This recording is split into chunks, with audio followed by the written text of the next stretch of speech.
Hello and welcome back to the Rambling Recap. What a difference it makes starting at the front, let me tell you. God, how many mistakes did I make and still ended up with a fighting chance of finishing on the podium? Picano is probably the best proof of that because although he started on pole and you would expect him to finish quite highly up, he was about a second off the pace of Frink, who once again picked up the fastest overall lap of the weekend in the Tyrus, beating out the ETR1s, surprisingly. In fact, I've just noticed that this means he outscores me, so I haven't achieved my overall mission of outscoring everyone that started behind me on the grid because Frink has actually managed to stretch out the gap. So once again, it's been another fantastic result for Frink, although he was slightly disappointed with himself because of bad timing with his pit stop. The person behind him also pitted at the exact same time, and this gave him something to deal with as soon as he came out. So he was never really free to push through the grid, and that's one of the main reasons probably why we don't see Frink on the podium here.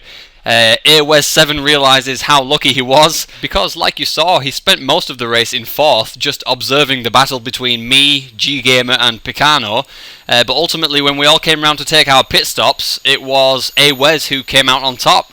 He was about a corner ahead of me when I made my pit stop, and although I was able to get around Charles and get around Picano, by the time Wes had made his pit stop, the gap seemed to be more or less the same. So he was matching me lap for lap on pace during that time, and he was able to maintain his position. It was G-Gamer who threw away the lead, really. In fact, G-Gamer dropped all the way back to the battle between Charles the King and a recovering Zhodkiev. Zhodkiev really had some time to make up after that spin on the fences that you saw in my highlights video. And I believe Zhodkiev was in the wars because he had a collision with G-Gamer at some point as well, which held him up.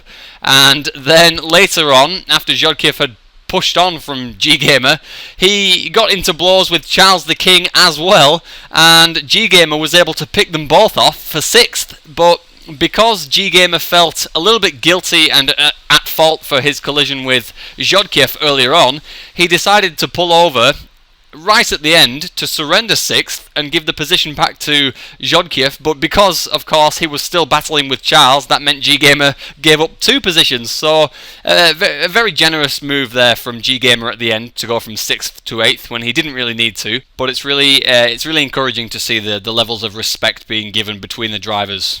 Now, while all of this was going on, a very sneaky Yuchia seems to have found his way through, presumably just following Frink from the start to the end, but we'll never know exactly what happened in Yuchia's race because he lost all of the footage, which is a real shame to hear. But he did start right at the back alongside Defiance's reserve, and he had a lot of work to do, so it's great to see that Yuchia's been able to do the back to front drive, much like we've seen from the other great winners in the previous season. So he's definitely putting on some great performances to stay atop the overall standings. MC West finished in 9th, and he was one of those 2 drivers who crashed out on turn 2, so I imagine he lost most of his positions there and was just able to hang on to a top 10 spot until the end. It's quite surprising some of the names that we're seeing in the bottom 5 here, but we do have one example of Brother Adrian's forgiveness, one of these tucked away rules in the rules and regulations video that you might want to go and review, because we had Rene Fun, most C wanted, reserving for Defiance Wirers, and he disconnected. So in the results screen you'll see Shawnell 13 coming 10th, so I imagine he didn't expect to be relegated. However, Rene Fun disconnected on the last lap, and he even finished the race to show me what his total time would have been, and it was well clear of Shawnell 13, and he only had about 3 corners to go. He disconnected on the second to last bridge or something like that. So there was no doubt in my mind that Rene Fun would have definitely kept Defiance in the division, and that's the reason why we see Shawnell being the first of the relegations, along with Mike and Watty, who can't have had great races. I'm not sure exactly what happened to them. Nima disconnected, and Crowgamer didn't show up. One final thing I would like to say about this race is how nice the Tyrus was to drive, and I think it's definitely changed a lot of people's minds about it, because it's sort of been overlooked as the third of the new supers. You know, it's not as quick as the other 2 when you put the aftermarket spoiler on it, but that wasn't even a factor in this race because we were all running stock wings, which actually makes the Tyrus about as slow as a Turismo, maybe even slightly slower. It's hardly even quicker than a Cheetah. It really excels in the corners, but just not at all on the straights, and that makes for an interesting vehicle that would be so balanced within the Supers class if this extra downforce and traction wasn't available to it with the aftermarket spoiler. And for me, it's such a shame to see that the Tyrus is not this car, because nobody's going to run the stock spoiler because it's a slower car as a result. But it just feels such a perfect car to drive with the stock spoiler on. I, for one, won't be applying the custom spoiler. I'm just going to keep it exactly as it is and treat it like a unique variation of the Turismo, which has a little bit lower top speed but a much better turning circle, and it sounds amazing as well. And like I said, some people have decided to keep the Tyrus in their garage with the stock spoiler on as a result of this race. So Children of the Mountain still introducing people to new loves for new cars, and that's always great to see. Right, let's talk about Division 2, because this was an interesting race, especially from BC Eagles guys' perspective. The race opened with a heated battle between BC, Headshot, and Manny. Now, I know you're looking at the results and thinking, well, how the hell did those three lose the lead? Well, a number of things happened, but it did start with those three, and Manny was the one to come out on top. He took the lead from an early stage, possibly around lap 3, and didn't relinquish it from that point onwards. So Manny went on to drive a very, very boring race, entirely in first. He was able to hot lap and score the fastest lap in the process as well. Now, BC Eagles guy had a massive crash on the corner where I went off twice, and this set him all the way back down to 8th or 9th. Everybody went past him because it was still quite early on in the race. It was a small collision with Headshot, but it did look to be lag related, and not a lot that either of them could have done on either side, so it's not penalty worthy in my eyes, and even if I were to give a penalty to Headshot, due to the number of people that didn't show up, it wouldn't change the results anyway. So it was a chase for BC Eagles guy, and I have to say he did a bloody brilliant job of getting back into the race, because he worked his way all the way up to second. Somehow, I don't even know how he did it. There must have been pit stops and collisions between other drivers. I think there were some pit stops that aided that, but then, after the pit stops had occurred, BC Eagles guy was running in second with Ryan and Racing Benji behind, and he overheard on the mic that there was a collision between Ryan and Racing Benji, which opened up a bit of a safety net for BC, so he was definitely looking to come out of his pit stop in a top 5 position. However, his controller completely spazzed out and wouldn't let him turn whilst his accelerator was pressed down or something like that, and he went smashing into the wall, then ended up somehow turning right and just accelerating off into the wrong direction completely. Then his controller disconnects and he finally gets it plugged in, and despite all of that, he managed to turn it around and get back onto the track in around 7th or 8th or 9th after he made his pit stop. So again, he had to catch up to Dr. Peppers and Oracle once more, and he was able to jump both of them. Oracle at the final moments, because Oracle tried to do a fancy celebration and ended up missing the finish line, so BC snatched up 6th from him as well, but ultimately that controller failure was too damaging for him to get back into the top 5, and the guys who pitted earlier, Macy, Steak Sauce and Benji, were able to maintain their positions. So congratulations to those guys for going back to Division 1. Steak Sauce, it could be his first time, I'm not sure. It's definitely Manny's first time, but Ryan, Macy and Benji are all returning. Now, I said just earlier that the Tyrus was just a bit slower than a Turismo, so it's really interesting to see that the FMJ, in the hands of Manny, who had an open track ahead of him, wasn't able to clean up the fastest overall lap time by about 5/10 compared to Frink's Tyrus time.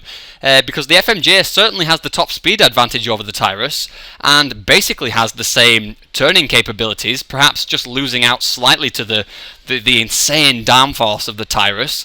But I certainly expected the FMJ to have a strong showing in terms of lap time here, but ultimately the fastest lap was half a second away from Frink's Tyrus time. Still, I do love the FMJ, and it did look like a pleasure to drive. As you can see, the conditions were dire, and that had a lot to do with the 5 drivers that didn't show up, with the exception of Evil Tunic, who had a reserve in place in the form of Frico. That was Ratava.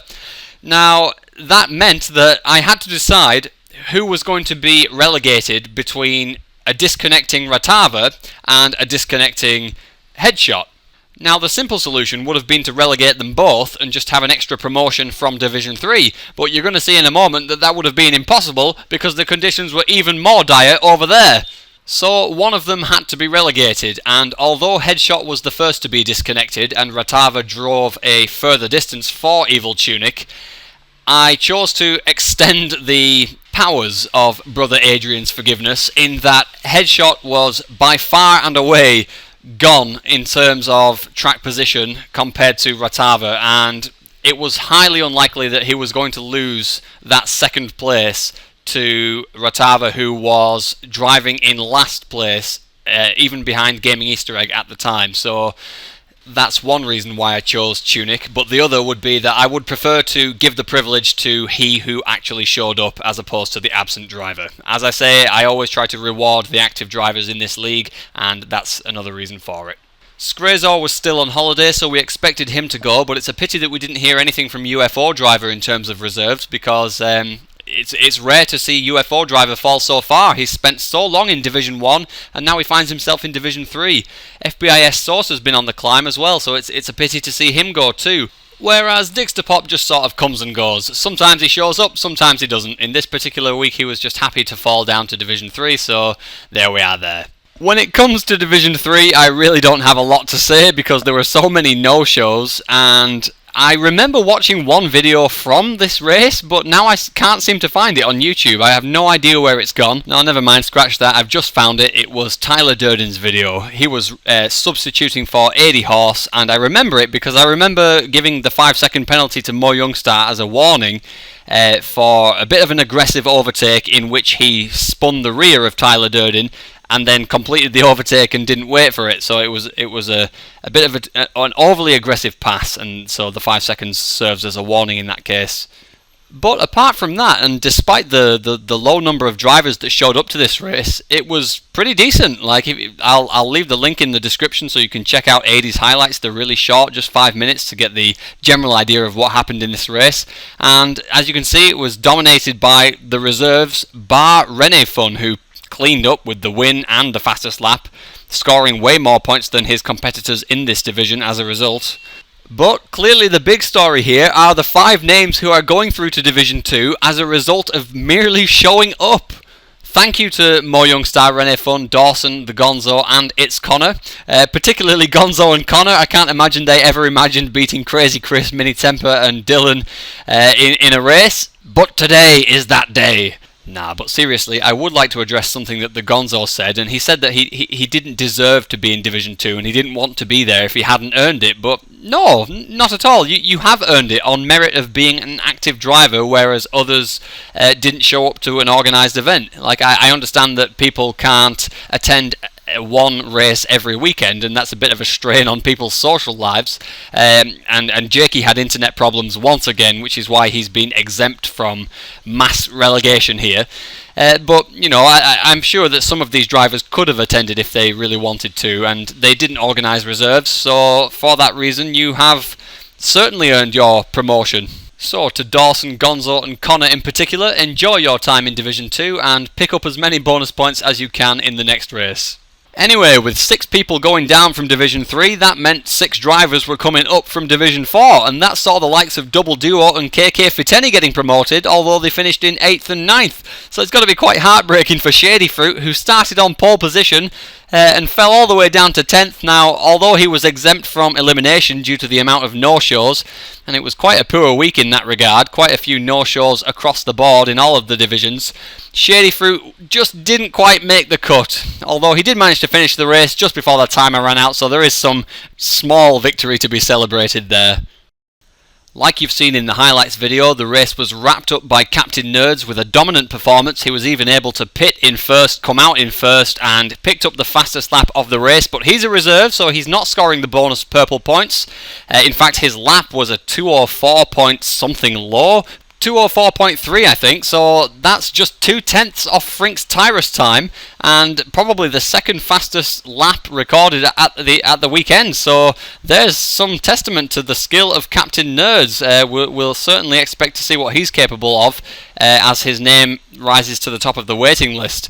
Apart from him, though, it was J Beast who picked up the actual fastest lap of the race, and thus the purple points that came with it. Celtic Picks had the comeback drive of the century, basically giving up at the start and just hanging around in 10th like what's the point, and then somehow got back into 3rd.